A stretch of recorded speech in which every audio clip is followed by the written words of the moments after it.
Hello and welcome. It's 5:30, which means it must be time for Financial Planner, the show where we talk about complex financial concepts in an easy to understand manner. My name is Smriti Rao. With me, certified financial planner Sumit Webb.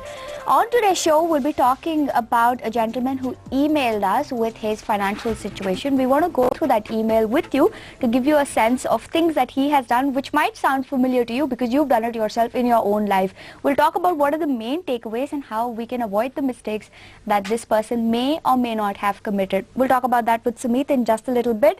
But in the meantime, in case you want to get in touch with us, you want to write to Sumit or me, you can always email us at financialplanner@utvmoney.com. You can also find us on Facebook at facebook.com/Smriti Rao. Sumit, welcome. Let's start with this email. And I want to tell our viewers a little bit more about Mr. Sharma, who writes in. He's 32 years old, he's married, lives with his parents. He also has a dependent younger brother. So the younger brother lives with him too. He's just married off his sister. Now that marriage seems to have been an expensive affair because Mr. Sharma over here sold off his flat and then paid for that sister's marriage. In terms of income, Mr. Sharma earns 75,000. Every month he spends 45,000. Now in terms of assets, he just has a ULIP for 6,000, and then he also has another problem, an issue over here that Mr. Sharma has, that he seems to have a lot of intertwined family issues. So his father had a business which went bankrupt, we're presuming. So Mr. Sharma now has to pay off the debts that the father incurred. So here's a unique situation over here where you have someone who's taking care of the brother but also taking care of the father, but he also has his own family to take care of. Not just that, he has a bunch of loans. He has a car loan, he has a home improvement loan and a personal loan. So when you talk about Mr. Sharma over here, Sumit, yep. Does this sound familiar to you? Is this a lot of people? Is this someone you know, someone I know? You know, where you have a family where you're trying to meet everybody's aspirations. Yep. But you have only that much money. You're only earning 75,000 rupees, but you want to take care of your sister, your brother, your father, your mother, your own wife. Is he taking on too much over here? I think to that extent, Mr. Sharma's case is pretty unique, especially in this era. You don't see this kind of interminglings and kind of loans which he has taken. So to that extent, it's unique. But yes, your point of, do you see it very often? Yes, we see it very often, and what we see is the emotional relationship with money.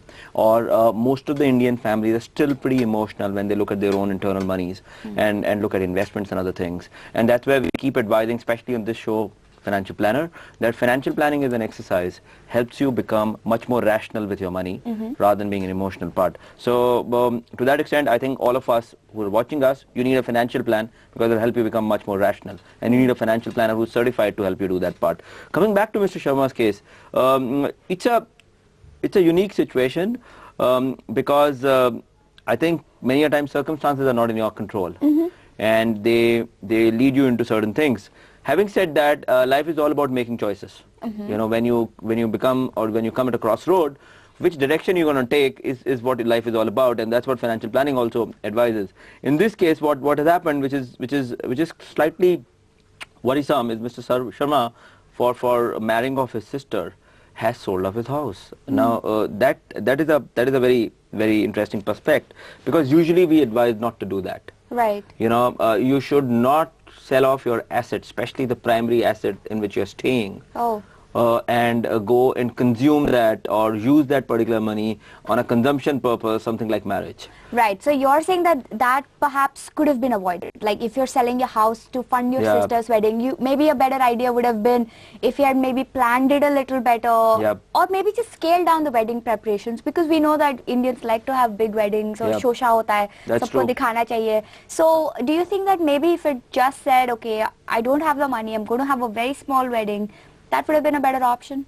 Any day, and as a lesson to be drawn for all of us who are watching this particular show, the message is very, very clear. One needs to live within the means and make choices. I can completely sympathize and understand the situation, that circumstances many a time in certain families do not really give you that liberty to do that. But having said that, it's a question of whole life, and it's a question of whole life of not a individual but a whole family, because many a time this has huge intervening kind of reactions going on at various aspects of your life. So that is technically avoidable. If you need to gulp it down and say, I'll not go and marry off my brother or sister in this house because it's costing me so much, and I'll rather wait for apt kind of a situation to arise to get my sister or brother married off, but I'm not going to take some drastic steps like selling off house, etc.